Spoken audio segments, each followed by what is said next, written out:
It's an opportunity for you to retreat from your lives for just a few days and to remove the constant stimulation in your external environment that reminds you of who you think you are as a personality. To separate yourself from the people you know and the places you go and the things that you do at the exact same time every single day, long enough for you to be reminded of what you already know. And I want you to know that every time you learn something new, you make new connections in your brain. That's what learning is. Learning is forging new synaptic connections. And the Nobel Prize laureate, Kandel, in the year 2000, found that when people learn just one bit of information, they doubled the number of connections in their brain from 1,300 connections to 2,600 connections. But if they didn't review that information, if they didn't repeat it, if they didn't think about it, those circuits pruned apart within hours or days. All of this information that you were learning this weekend, if knowledge is power, then knowledge about yourself is self-empowerment. But all of this philosophical, theoretical, spiritual, intellectual knowledge and information is for you to do something with when you return back into your lives. And if you can take that information and apply it, personalize it, demonstrate it in some way, initiate that knowledge into action. If you get your behaviors to match your intentions, if you get your actions equal to your thoughts, if you get your mind and body working together, you are going to have a new experience. Now, when you're in the midst of an experience, all of your five senses plug you into the external environment. And as you're gathering all of this vital sensory data, all that information rushes back to your brain through 5 different sensory pathways. And it causes jungles of neurons to organize themselves into networks and patterns. The moment those neurons string into place, the brain makes a chemical, and that chemical is called a feeling or an emotion. And the moment you feel like a leader, the moment you feel like a patient parent, the moment you feel compassion, now you are teaching your body chemically to understand what your mind has intellectually understood. And in that moment, you are beginning to embody the truth of that philosophy.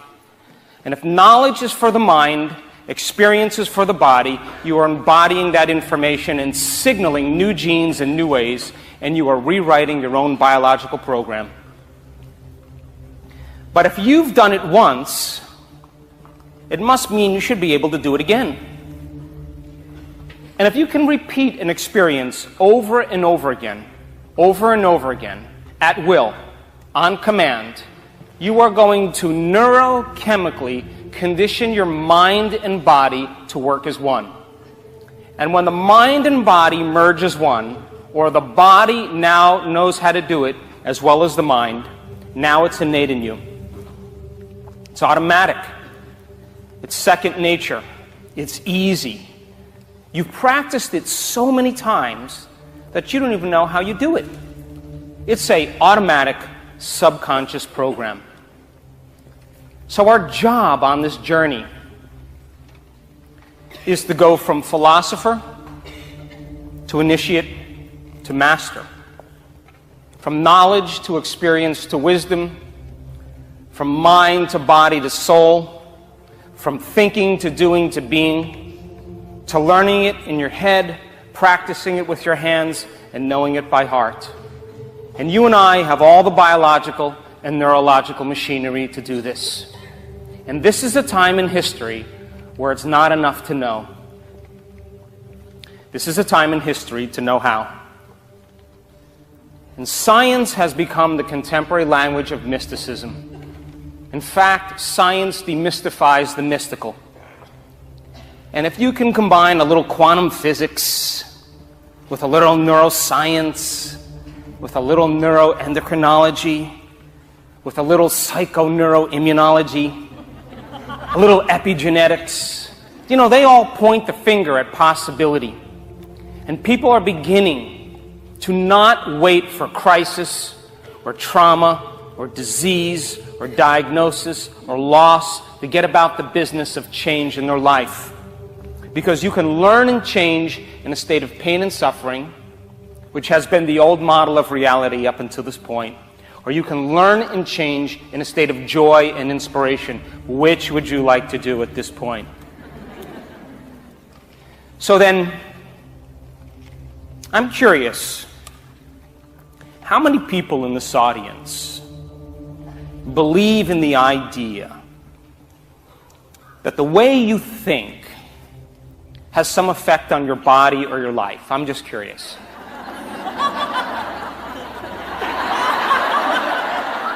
You do, yes? Well, how many people actually woke up this morning and consciously created a future?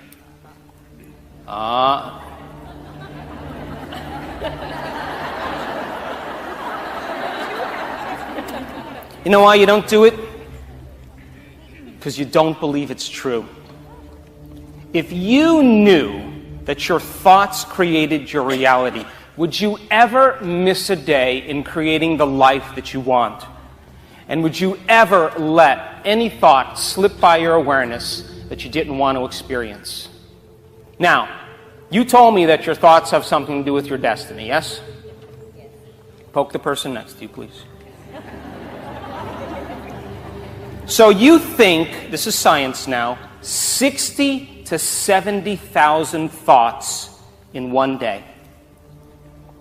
90% of those thoughts are the same thoughts as the day before. Hint, because the same thoughts will always lead to the same choices. And the same choices will lead to the same behaviors. And the same behaviors will create the same experiences. And the same experiences produce the same emotions. And those same emotions drive your very same thoughts.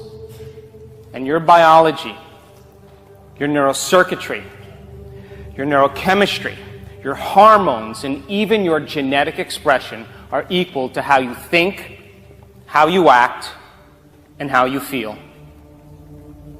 And how you think, how you act, and how you feel is called your personality.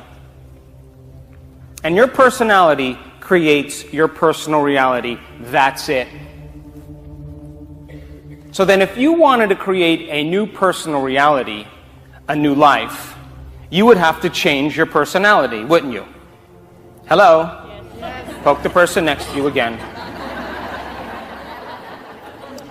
Which means then you'd have to start thinking about what you've been thinking about and change it. You'd have to become aware of your unconscious habits and behaviors and modify them. And then you'd have to look at those emotions that keep you anchored to the past and decide, do these emotions belong in my future? You see, most people try to create a new personal reality as the same personality, and it doesn't work. You're literally going to have to become someone else. And so, you can't run up to me and say, how come I'm not living in Santa Fe, New Mexico with my 3 dogs?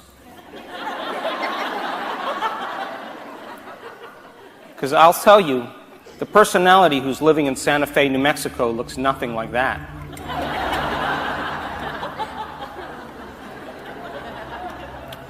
So there's a principle in neuroscience that says that nerve cells that fire together. So if you keep thinking the same thoughts, making the same choices, demonstrating the same behaviors, creating the same experiences that stamp the same networks of neurons into the exact same patterns, all for the familiar feeling you call you, and you keep doing that over and over again, you are going to begin to hardwire your brain into a very finite signature. The most commonly fired, neurologically wired set of thoughts, behaviors, and emotions that's acquired through frequent repetition. You've done it so many times that you begin to think within the box of your brain. So then, would you agree with me then that new thoughts should lead to new choices, and new choices should lead to new behaviors. Come on. And new behaviors should create new experiences. And new experiences create new feelings and new emotions. And those new feelings and new emotions should inspire new thoughts, and that's called evolution. Yes? So then, you told me that you said that your thoughts have something to do with your destiny. So if you wake up in the morning, now reason this with me, feelings and emotions are the end product of past experiences. And you can remember experiences better because you can remember how they feel. So if you wake up in the morning and then you come back to your senses, and then you glance over at the person laying next to you and you say, "Who is that?" Then you say, wait. Let me just remember all my problems. Oh, whoa, now I feel like myself. Almost lost my mind there. Would you agree then? The moment you feel the familiar feeling called you, and those emotions drive your thoughts, you are thinking in the past. Because if you can't think greater than how you feel, or feelings have become the means of thinking, then you are thinking in the past. And your body, as the unconscious mind, does not know the difference in your life between an actual experience that creates an emotion and an emotion that you create by thought alone. To the body, it's exactly the same. So people then, the moment they feel that familiar emotion, and that emotion starts to activate circuits in their brain equal to that emotional state, they are now thinking and feeling in the past. And how you think and how you feel creates a state of being. Because thoughts are the vocabulary of the mind, and feelings are the vocabulary of the body. And how you think and how you feel creates your state of being. And the redundancy of thinking the same thoughts that turn on the same circuits in your brain to produce the same level of mind begins to signal another part of your brain to make a chemical for you to begin to feel exactly the way you were just thinking. And the moment you feel that feeling, the brain is monitoring the body, and it begins to generate more thoughts equal to that feeling, which creates more chemicals for you to feel the same way, and then think the same way, and feel the same way, and think the same way. And the redundancy of that cycle conditions the body to subconsciously become the mind of that emotion. And the moment that occurs, the body literally is in the past. And it's believing it's in the same past experience 24 hours a day, 7 days a week, and 365 days a year. The body literally is in the past. And you can't create a new future holding on to the emotions of the past. So then, would you agree with me? The moment you become conscious of your unconscious thoughts, the moment you become aware of your automatic habits and behaviors, the moment you observe those emotions that bring you to a lower denominator every day in your life, the moment you're becoming conscious of what you've been unconscious to, because 95% of who you are by the time you're 35 years old is a set of memorized behaviors, emotional reactions, beliefs, perceptions, and attitudes that function like a subconscious computer program, that the moment you become conscious of what you've been unconscious to, now you're ready to change? Come on. Yes. And if you can observe those states of mind and body, it means you are no longer the program. You are the consciousness observing the program, and you begin to objectify your subjective self, because for the first time you are looking at yourself through the eyes of someone else. And because of the size of the frontal lobe, 40% of your entire brain, the crowning achievement of the human being, the latest piece of neurological machinery, the fact that you can pay attention to those states of mind and body means you could modify who you are to do a better job in life, and that's called neuroplasticity. And so then, here's the old self, and here's the new self, and you got to cross a river. And the hardest part about change is not making the same choice as you did the day before. And if a habit is a redundant set of automatic, unconscious thoughts, behaviors, and emotions that's acquired through frequent repetition, a habit is when you've done something so many times that your body now knows how to do it better than your brain. Would you agree then that the moment you decide to no longer complain, make excuses, feel sorry for yourself, talk about your best friend, judge your coworker, the moment you decide to do something differently and make a different choice, you just stepped into that river. And it's going to feel uncomfortable. Get ready is going to feel unfamiliar. There is going to be some uncertainty, and there is going to be some unpredictability. And some people would rather hold on to their guilt than step into the unknown. Some people would rather be unworthy and suffering than take a chance in possibility. And the moment you decide to make a different choice, the body, which has been conditioned emotionally to be the mind, wants to return back to familiar territory. And it starts sending signals back to the brain, and you just said, I'm no longer going to be a victim today. And the first 2 hours goes really well.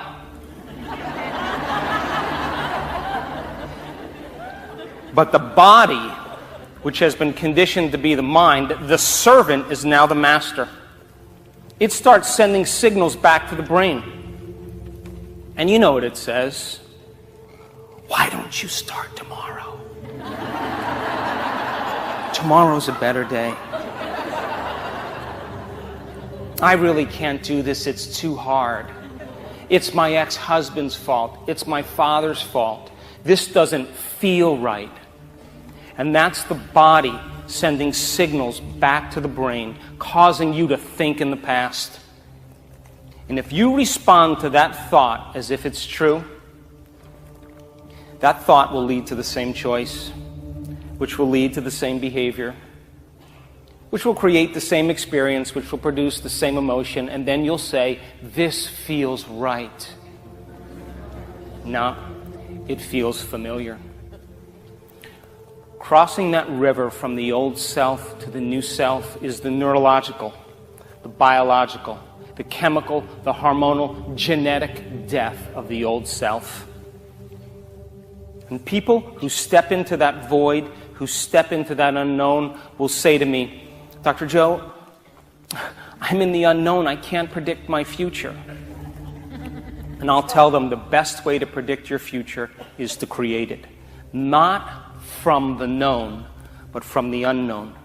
And that place of unknown is the field of potentials called the quantum field.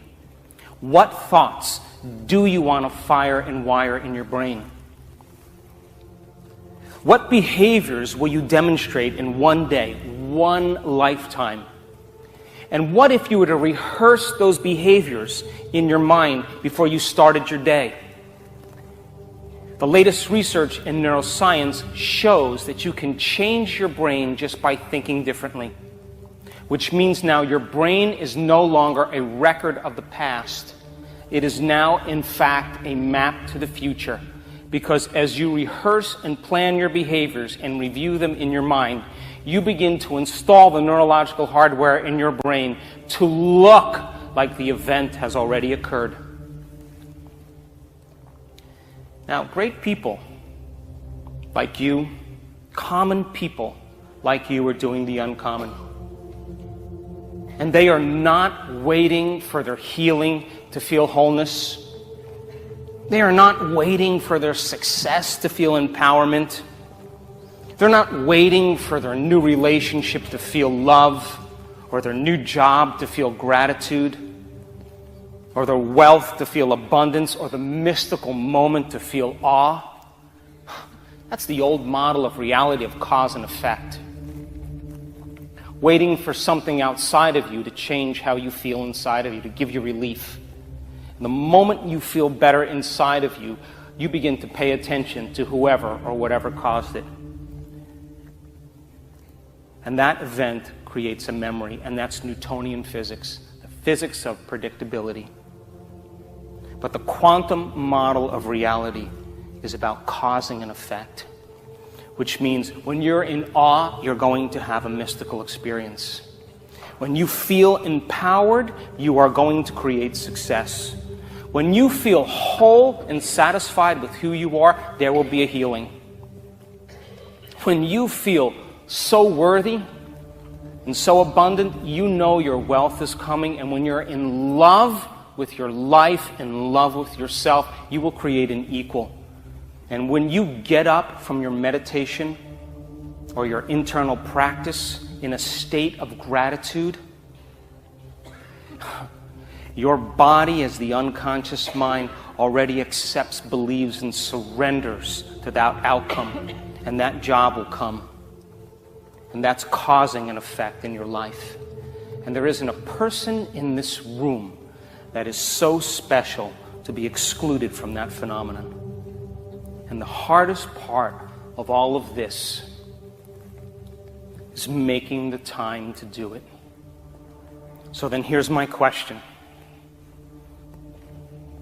Can you believe in a future that you can't see or experience with your senses yet, but you've thought about enough times in your mind that your brain is literally changed to look like the experience has already occurred? Latest research in neuroscience says it's possible.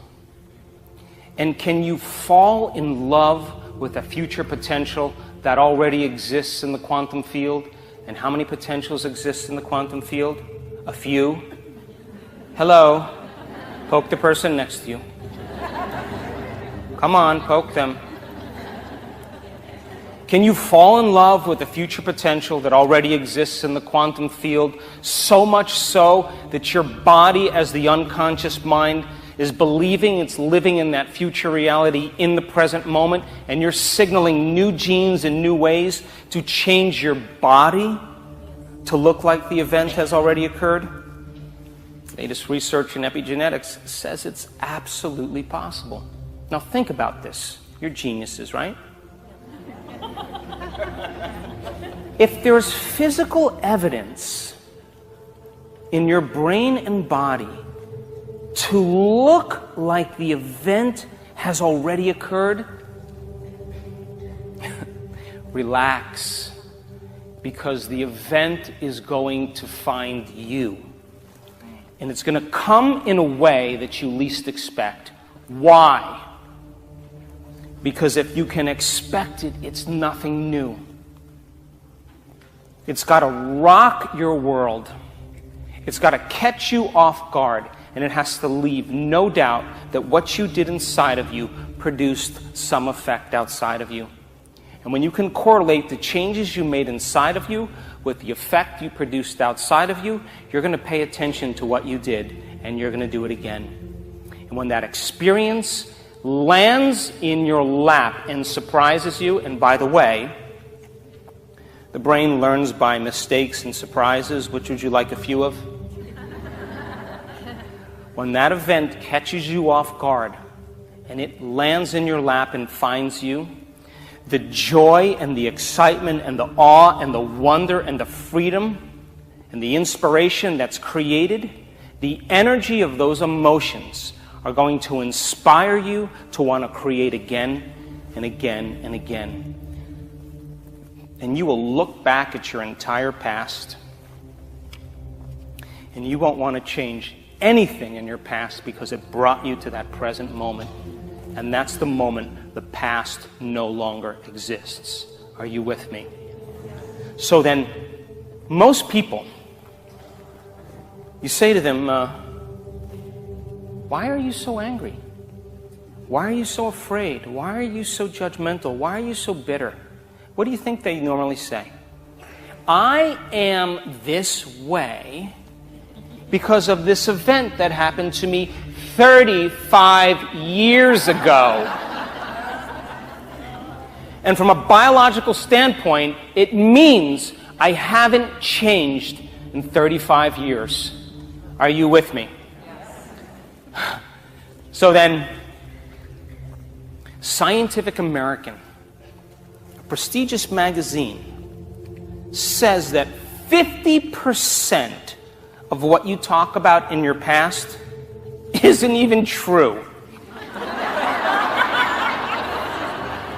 They call it creative memory. And if your brain is organized to reflect everything you know in your life, your brain is a record of the past. It's an artifact of everything you've learned and experienced to this moment. Would you agree with me then? That the moment you search for the familiar feeling called you, and those emotions are driving your thoughts, you are going to be predictable in your life. Because those thoughts will lead to the same behaviors, and those behaviors will create the same experiences, all to reaffirm the familiar feeling called you. And people get caught in these loops. They have experiences in their life that brand them emotionally. And there's a refractory period of chemicals that creates a change biologically in the body. And if you don't know how to control your emotional reactions, and you allow those emotions to linger for hours or days, you know what that's called? That's called a mood.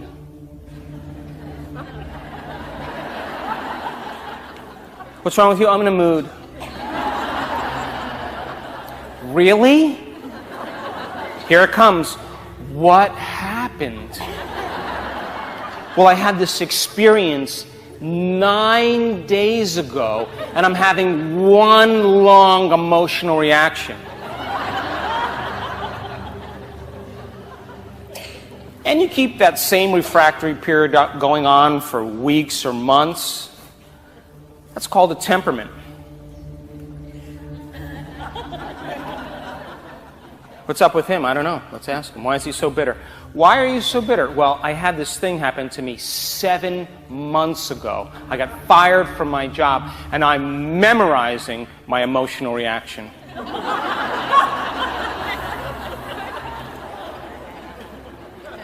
And you keep that same refractory period going on for years on end. That's called the personality.